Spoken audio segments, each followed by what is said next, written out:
धौत का किला जो हमें 200 साल पुराना मालूम होता है। इसे बनवाया था राव राजा लक्ष्मण सिंह के पुत्र राजा मुकुंद सिंह ने, जिनकी यहाँ पर एक शाही छतरी भी है, जिन्हें उनके मरणोपरांत बनाया गया था। इस किले की खास बात ये थी कि ये अपने आप में बहुत सारे रहस्य लेके छुपा हुआ है, जिस पर किसी का ध्यान नहीं जाता। समय समय पर इस किले का बाहरी आवरण बनता रहा है। इस किले के अंदर विशाल घुड़साल थी, जहाँ लगभग 20 से 21 घोड़े आ सकते थे। किले का दरवाजा ऐसे बनाया गया था मानो कि जैसे युद्ध का प्रहरी रहा हो। अंदर इस महल में हमें कुछ इस तरह का एक स्टोरेज मिला, जहाँ पर शायद गर्म पानी रखा जाता होगा प्राचीन समय में। यहाँ की रसोई घर, यहाँ का स्नान घर काफी कुछ कहता है किस तरह यहाँ पर परिवार रहा होगा। किले के बुर्जों में गुप्त तहखाने आज भी मौजूद हैं, और वो बैठक वाला एरिया जहाँ से राजा अपनी बैठक किया करते थे लोगों के साथ। लेकिन इस किले को भी खजाने के चक्कर में बहुत नुकसान पहुंचाया गया। तो चलिए शुरू करते हैं इस किले के इतिहास को और जानते हैं इसके रहस्यों को। ये स्थित है धौत गांव में, जो कि सीकर से 20 किलोमीटर पड़ता है और राजस्थान में है। राम राम सर सभी को। खम्बा गणिसा राजस्थान, मेरा देश मेरा भारत। जिस किले की तरफ मैं बढ़ रहा हूँ, ये किला अपने अंदर बहुत सारी कहानियाँ समेटे हुए है, और मैं इसके पीछे बने एक दरवाजे से प्रवेश कर रहा हूँ, जो समय के साथ टूट गया या तोड़ दिया गया। क्योंकि इसका मेन दरवाज़ा कहाँ से शुरू होता है ये तो हमें नहीं पता था, लेकिन इस किले में एंट्री हमें जहाँ से मिली हम वहाँ से प्रवेश कर दिए। ये मेरे बाएं हाथ की तरफ जो आप इतनी लंबे सारे कमरे देख रहे हैं, ये एक्चुअल में घुड़साल हुआ करती थी उस समय की। और जब मैं थोड़ा सा आगे बढ़ा तो इस महल का मुझे प्रवेश द्वार दिखा, लेकिन मैंने उसको स्किप किया। मैं आगे तक जाना चाहता था जहाँ से ये महल शुरू होता है। आखिर क्या था उस समय? इन शानदार बुर्जों को देखिए जो भव्यशाली हुए पड़े हैं अभी भी। ये अभी भी ऐसे ही हैं जैसे 200 साल पहले थे। और मैं मेन दरवाजे की तरफ बढ़ चुका था। ये था वो मेन दरवाजा, अभी भी आलीशान तरीके से खड़ा हुआ था, लगभग 25 फीट लंबा, और वैसी ही शानो शौकत जैसी 200 साल पहले थी। इसे बनवाने वाले राजा मुकुंद सिंह थे, राव राजा लक्ष्मण सिंह के पुत्र। और इस दरवाजे को देखकर प्रतीत हुआ कि इसे बाहरी आवरण से सुरक्षा के लिए बनाया गया था। इस दरवाजे के ऊपर अब अगर आप मूर्ति देखेंगे तो ये निश्चित रूप से गणेश जी की मूर्ति होगी, जो प्राचीन समय में हिंदुओं के घर के ऊपर बनाई जाती थी या फिर विराजित की जाती थी कि पहला प्रवेश गणेश भगवान का। इस दरवाजे को हम ध्यान से देखते हैं तो इस पर धारदार नुकीली चीज़ें निकली हुई थी, जो इसे होने वाले युद्ध से बचाने के लिए थी, क्योंकि हाथी इजीली इसे तोड़ सकता था। लेकिन इसका भी एक सॉल्यूशन निकला कि हाथी अगर इसे तोड़ नहीं सकता तो हाथी के ऊपर आपने देखा होगा एक सोने का तमगा पहनाया जाता था। वो इसीलिए ताकि जब ये दरवाजे तोड़े तो ये कीले ना चुभें। प्रवेश करते ही आपको लेफ्ट हैंड साइड और राइट हैंड साइड पर बने वो सैनिक मेहराबे नजर आएंगे, जिनमें कभी सिपाही पहरा दिया करते थे, इस गेट की सुरक्षा किया करते थे। ये डबल मंजिल था, यानी दोहरी सुरक्षा। ऊपर से और भी निगरानी यानी वार भी किए जाते थे अगर आप गलत दृष्टि से इस किले में प्रवेश कर रहे हैं। तो हम इस किले के सबसे पहले सामने दिखने वाले महल में प्रवेश करते हैं, जिसे देखने पर लगता है कि शायद ये मंदिर हो। और ये जिगजैग फॉर्म इसलिए बनाई गई ताकि कोई घोड़ा या कोई जानवर फिसले ना। आदमियों के लिए तो था ही, विशेषकर जानवर यानी घोड़े के लिए जरूर देखा जाता था। इसमें प्रवेश करते हैं तो हमें कुछ बोर्ड नज़र आते हैं, ऐसा मानो प्रतीत होता हो जैसे कि शायद ये कोई सरकारी भवन या कहें स्कूल रहा हो अपने ज़माने में, क्लासें चली हों। और देखने पर तो ऐसा लगता था कि राजा महाराजाओं के समय की बैठक हुआ करती थी। कोई विशेष मेहमान आए तो उनका आदर सत्कार यहाँ किया जाता था। और अब मैं चल पड़ा उस मेन महल के दरवाजे की तरफ, जो आवरण सबसे पुराना है। ये बाहरी आवरण तो बहुत पहले ही बन चुका था, लेकिन ये जो किला था ये उससे भी पहले बना था। और ये वो दरवाजे जो हर घोड़े के लिए बनाए गए थे, इसमें लगभग अगर काउंट किए जाए तो 20 से 21 कमरे थे, यानी कि उस समय 20 या 21 घोड़े रहे होंगे। और ये सैन्य बुर्ज जिस पे आज भी आप देखेंगे कि किस तरह निगरानी रखने के लिए वो पॉइंट्स बने हुए थे। ये 200 साल पुराना है इसलिए थोड़ा अष्टाकार फॉर्म में है, वरना प्राचीन सैन्य बुर्ज हुआ करते थे वो गोलाकार हुआ करते थे। ऐसे ही ये इस राइट साइड का। और ये जो बाहर की तरफ आप कमरा देख रहे हैं ये बाद में बनाया गया है। अब हम प्रवेश करते हैं इस महल में, जहाँ पर आपको ये 2 गोखे नजर आएंगे जहाँ पर कभी सिपाही रहे हों। महल को देखकर ऐसा प्रतीत हो रहा था कि जैसे इसमें आवास पिछले 20 साल तक रहा, लेकिन इस गेट की कीलें छोटी छोटी थी, यानी कि ये दर्शाया गया था कि जो भी था वो बाहर की तरफ से था। इस छोटे से दरवाजे से पहले देखा जाता था कि बाहर कौन है, फिर उसे अंदर आने दिया जाता था। और ये सैनिक महरावें जो इस गेट की सुरक्षा के लिए थी। और जैसे ही हम इसमें प्रवेश करते हैं तो हमें पता चलता है कि पीछे एक लकड़ी का सपोर्ट और दिया गया जो इस गेट को और मजबूत बनाता था, इन दोनों में लकड़ी फंसाने के बाद, ताकि इस गेट को कोई तोड़ ना सके। और ये महल का प्रांगण हमने शुरुआत करनी चाहिए चारों दिशाओं में देखकर। तो ये अंदर की तरफ ऐसे लग रहा था कि जैसे कुछ विशेष घोड़े जो थे वो यहाँ खड़े हुआ करते थे उस समय इन राजा महाराजाओं के। बाएं हाथ की तरफ हमें एक मंदिर टाइप का कुछ नज़र आ रहा था, तो हम उसे देखने के लिए उत्साहित हो गए। और एक यहाँ से जो सीढ़ियाँ जा रही थी बंद कर दिया गया सुरक्षा की दृष्टि से। हम बिल्कुल सही थे, शायद कुछ समय तक इस जगह को मंदिर के रूप में यूज़ किया गया। और ऊपर देख रहे हैं आप श्री जगदम्बा का मंदिर लिखा हुआ है, लेकिन फिर इसे तोड़ा गया होगा, गेट बंद किया गया, तो शायद खजाने के चक्कर में कि कुछ खजाना निकल जाए। फिर हम अंदर चले तो ये अंदर का हिस्सा कुछ इस तरीके से दिखाई देता है, जिसमें चमगादड़ का मल पड़ा हुआ था। न जाने कितने वर्षों तक यहाँ चमगादड़ रहती आई हैं।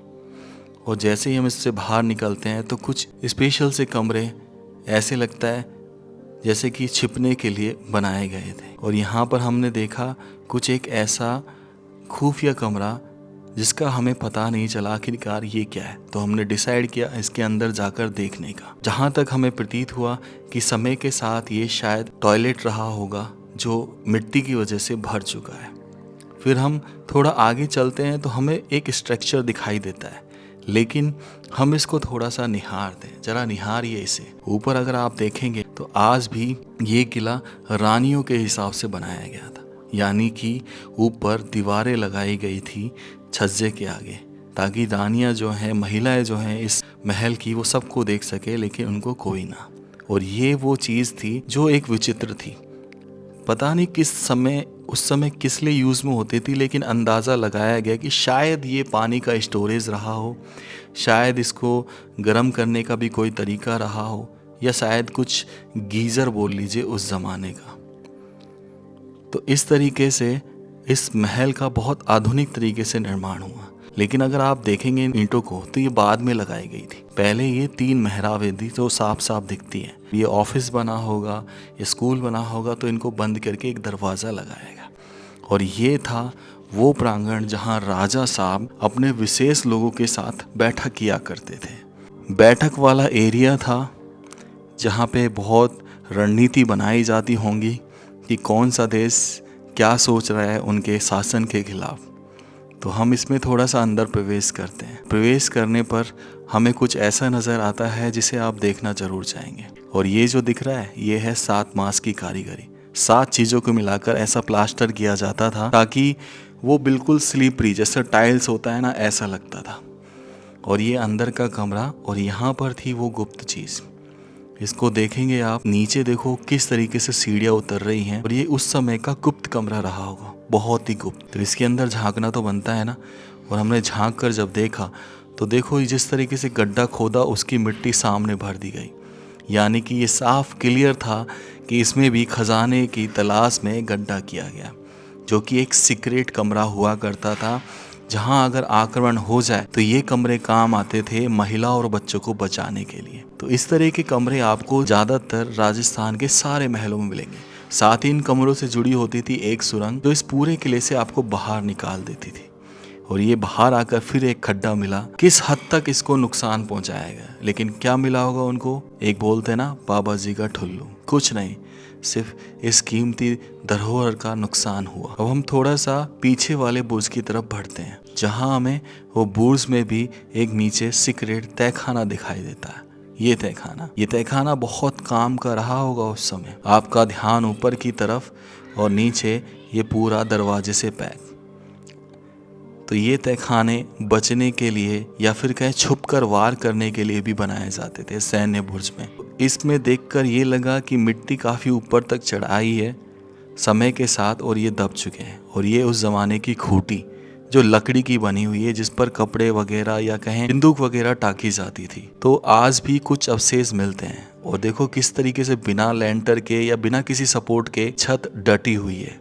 ये कारीगरी आज के समय नहीं मिलती। या तो आज आपको लेंटर गिरवाना पड़ेगा या सपोर्ट के लिए आपको पोल लगवाने पड़ेंगे जिस पर आपकी छत टिकी रहेगी। अब इस महल से हमें बाहर निकलने का समय आ गया। ये प्रांगण के सामने वाला महल था और अब हम दूसरे इसके समांतर क्रम में बने महल में जाने वाले थे। हमें पता नहीं था, ऐसा लग रहा था देखकर कि जैसे यहाँ पर एक से ज़्यादा परिवार रहा हो। राजा मुखु सिंह तो रहे थे, उनका परिवार। अब इसके ऊपर जरा ये पेंटिंग देखिए जिसमें गणेश जी भगवान और 2 दासियां उनकी सेवा करती नजर आ रही हैं, जो बहुत प्राचीन है, बहुत प्राचीन। इसकी वैल्यू अगर आप पैसों में मापने जाएंगे तो शायद नहीं लगा पाएंगे। और ये वही गोखे जहाँ कभी सिपाही रहे होंगे। आ जाइए चलते हैं एक ऐसे एडवेंचर की तरफ जिसे आप भी नहीं जानते और हम तो जानते ही नहीं थे, लेकिन बाद में हम भी जान गए। तो ये प्रांगण देखकर ऐसा लगा कि हाँ भाई, अब यहाँ पर दूसरा परिवार अवश्य रहा होगा। ये वाला प्रांगण जरा ध्यान से देखिए, ये जो हाँ रेड डॉट दिखाई दे रहा ना, अब यही है हम। तो हम सबसे पहले प्रवेश करते हैं इस चीज की तरफ, जब हमें प्रतीत होता है इसकी कालिक देखकर कि इसमें अवश्य दिया जलाया गया होगा उस समय। और ये थी पानी की मुंडेर, यानी पानी का स्टोरेज यहीं किया जाता था। यहाँ पर बहुत सारे घड़े रखे जाते थे पानी पीने के लिए, और नीचे वही स्टील खुदाई। लोग पता नहीं क्या चाहते हैं इन चीज़ों से। मैं अभी भी रिक्वेस्ट करूंगा कि भाई कहीं भी कुछ भी नहीं है, प्लीज़ इन धरोहरों को बचा लीजिए जितना बचा सके, उससे ज़्यादा कीमत और कुछ नहीं है। और ये हम गए उस ज़माने की प्राचीनतम रसोई जो कभी यूज़ हुई होगी, लेकिन इसमें भी एक गड्ढा जिसको पता नहीं किस हद तक खोदा गया था, बहुत हद तक खोदा गया था। और उसके बाद हम इसके ऊपर देखते हैं तो वो कालिख नज़र आती है जब यहाँ पर रोटी सेकी गई होंगी। इस जगह मसाले रखे गए होंगे और एक दरवाज़ा भी हुआ करता होगा छोटा सा। क्या ज़माना रहा होगा ना कि युवराज इस प्रांगण में खेला करे होंगे, किलकारियाँ गूंजी होंगी, उन्हें झूलों पर झुलाया गया होगा, गीत मल्हार गाए होंगे। और फिर हम इसी प्रांगण के एक दूसरे कमरे को देखने जाते हैं और देखने पर हमें सिवाय टूट फूट के कुछ नज़र नहीं आता, लेकिन हाँ एक बदलाव ज़रूर नज़र आता था जो समय के साथ किया गया। जैसे कि ये सामने बनी अड्डी, इसे अड्डी, इस पर सामान रखा जाता था। तो ये डेफिनेटली पहले तो प्रचलन नहीं था, लेकिन धीरे धीरे जैसे 20वीं सदी आने लगी तब ये प्रचलन आने लगा और ये अड्डियाँ बनने लगी। आज भी प्राचीन घरों में आपको ये दिख जाएंगी, लेकिन आजकल के मॉडर्न ज़माने में तो फिर भी गायब हो गई हैं। और इस प्रांगण के चारों तरफ बनी थी बहुत ही अति सुंदर पेंटिंग्स, जिन्हें पेंटर ने अगर पेंट भी किया होगा तो न जाने कितना समय लिया होगा। जैसे विष्णु भगवान, आज भी ऐसा लग रहा है मानो जीवित हो यहाँ पर। इस तरह की बहुत सारी भगवान की मूर्तियाँ, सुरहाई, वराह भगवान, कृष्ण की लीलाएं इस पर चिन्हित थी। कभी कभी तो हमें लग रहा था कि जैसे सूर्य भगवान को भी यहाँ बनाया गया। ये जितने भी थे सब भगवान से रिलेटेड थे।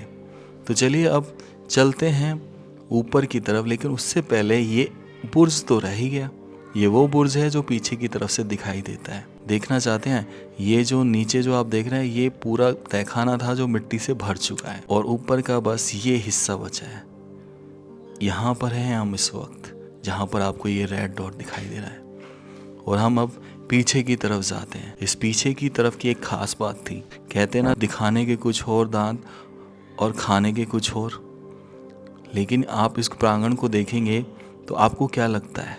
आपको बता दूं, ये प्रांगण उस समय का रसोई घर रहा है, जिस हिसाब से बना हुआ है, जिस हिसाब से यहाँ पे कालिख देखी हमने। और शायद ये डाइनिंग रूम रहा हो जहाँ पर खाना खाया हो। ये है वो रसोई रूम और वो था डाइनिंग रूम जहाँ पर खाना खाया जाता था। ये देखो आज भी कालिख नज़र आती है। और फिर इसी जगह से निकलकर शायद यहाँ दरवाज़ा था जो अब समय के साथ गायब हो गया, और एक सेपरेट पोर्शन पर आपको दिखाते हैं उस समय के टॉयलेट जो राजा महाराजा यूज़ किया करते थे। ये इस तरीके से टॉयलेट बने होते थे, तो एक नहीं, यहाँ पर पैरेलल में 2-2 टॉयलेट बनाए गए थे। और नीचे जो जगह दिख रही है ये उस के लिए छोड़ी जाती थी। अब यहाँ से ही रास्ता जा रहा है, लेकिन अब ये पेड़ न जाने कितने समय से उग रहा है और इतना विशाल हो गया कि अब हमें घूमकर ही जाना पड़ेगा, कोई ऑप्शन नहीं है। तो हम सीधा ऊपर चल पड़े इस किले में जो इतने शान से खड़ा हुआ था और कह रहा था कि हमें आकर बचा लो। हम ऊपर पहुंचते हैं तो हमें वो जर्जर छज्जे नज़र आते हैं जिन पर चलना बहुत ही मुश्किल था। न जाने कब गिर पड़े, लेकिन यहाँ से ये चीज़ें देखकर लग रहा था कि कभी यहाँ पर भी लोग चला करे होंगे, इस कमरे में रहे करे होंगे। मैं नीचे उतर जाता हूँ और इसके लिए मैं दूसरी सीढ़ियाँ यूज़ करता हूँ ऊपर आने के लिए, ताकि अलग हिस्से में जा सकूँ। तो बाहर आकर प्रांगण में मैं वो सीढ़ियाँ ढूंढता हूँ और फाइनली मुझे वो सीढ़ियाँ मिल जाती हैं। इन सीढ़ियों से मैं ऊपर जाने का विचार करता हूँ, जहाँ खोप अंधेरा, अगर लाइट ना हो तो हम इस किले को एक्सप्लोर ना कर पाए। सीढ़ियाँ चढ़ते चढ़ते मुझे चमगादड़ का बहुत सारा मल दिखाई दिया था। ये दर्शा रहा था कि किस हालत में है ये। और ये जो था, ये वो बुर्ज था जो कभी निगरानी रखने के लिए बनाया गया होगा, लेकिन समय के साथ साथ इसका उपयोग जो है ख़त्म हो गया। और उसके बाद हम इस प्रांगण में आते हैं जहाँ पर ये सामने रसोई थी प्रॉपर, जो ऊपर की फैमिली के लिए रही होगी, परिवार के लिए रही होगी। और ये गलियारा जहाँ से यहाँ की महिलाएं नीचे देखा करती होंगी। इन गलियारों में बहुत सारे राज थे, बहुत सारी खुशियाँ थीं और ये छोटे छोटे छेद छोड़े गए थे। ये देखिए, ये भी एक पॉइंट था जो पीछे की तरफ देखने के काम आता था। और ये सबसे ऊपर का व्यू, जब हम सब ऊपर पहुँचे तो हम नीचे थे और ऊपर से जब इस किले को निहारा तो साफ साफ लग रहा था कि समय समय पर इसका काम हुआ और बेहद इंटरेस्टिंग काम। अब यहाँ से ये जो ऊपर छतरियाँ देखी मैंने, मानो यहाँ से जैसे भगवान के दीदार हो रहे हो, क्योंकि यहाँ से हमें बहुत ही प्यारा सनसेट नज़र आ रहा था। इस महल के चारों तरफ बहुत विशाल ज़मीन थी, बहुत विशाल। और ये सनसेट के टाइम पर ही हम यहाँ पर पहुँचे थे किस्मत से। उस समय शाम के लगभग 5:30 बज रहे थे और मुझे लग रहा था कि कहीं अंधेरा ना हो जाए। लेकिन इस किले के हर गली, हर कमरे कुछ ना कुछ कह रहे थे, जो इतना जर्जर हो गए थे, जिन पे चलना भी बहुत मुश्किल था, बहुत डिफिकल्ट था कि न जाने कब गिर पड़े। और मैं इस प्रकार यहाँ के छत पर आ गया। इस छत को निहारिए, क्या यहाँ से कभी युवराज ने पतंग उड़ाई होगी? क्योंकि ये हिस्सा सीकर ज़िले में आता है और यहाँ पे भी सकरात पे पतंगे उड़ा करती हैं। और ये वेंटिलेशन के लिए छेद छोड़े गए इस छत में। तो ये है दौहद गांव कह लीजिए, या दौहद कस्बा जो बनता जा रहा है। और उस दरवाजे से हमने प्रवेश किया और यहाँ आकर मैं समाप्त कर रहा हूँ इस व्लॉग को। तो कैसा लगा ज़रूर बताना। राम राम से सभी को। खम्मा गणिसा राजस्थान, मेरा देश, मेरा भारत। जय हिंद। दोस्तों, इस धौत के किले के पास बनी थी राजा मुकुंद सिंह की शाही छतरी। ऐसा बोला जाता है कि उनका दाह संस्कार यहीं पर हुआ। ये शाही छतरी हमेशा राजाओं के सम्मान में बनाई जाती थी और जिस कला से इसको बनाया गया था वो वाकई में सराहनीय थी, अद्भुत कलाकृति।